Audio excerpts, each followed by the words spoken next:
Сәлем қыздар, мен сіздерге осындай керемет нан пісіру жолын көрсететін боламын. Ең алдымен бізге 200 грамм қара ұн, 800 грамм ақ ұн қажет болады. Ең алдымен ұнымызға 1 шай қасық тұзымызды, 1 үлкен қасық шекерімізді және де 1 шай қасық дрожжымызды саламыз.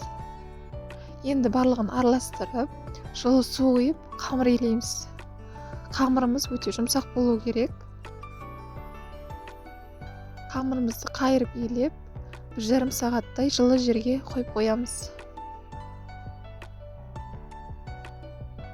Міне қамырымыз ашыды.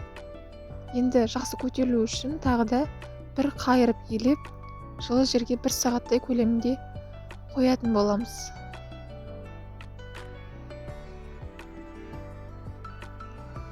Нанымызды пешке салмас бұрын алдын ала пешімізді қыздырып аламыз.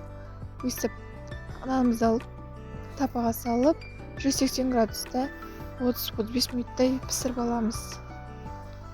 Міне нанымыз дайын болды. Нанымыздың арасы өте биік, жұмсақ болып шығады. Сіздер де үйден осылай нан пісіріп жасап көріңіздер. Арасы өте құрғақ, керемет дәмді болып шығады. Арасы үгітілмейтіндей шашылмайды.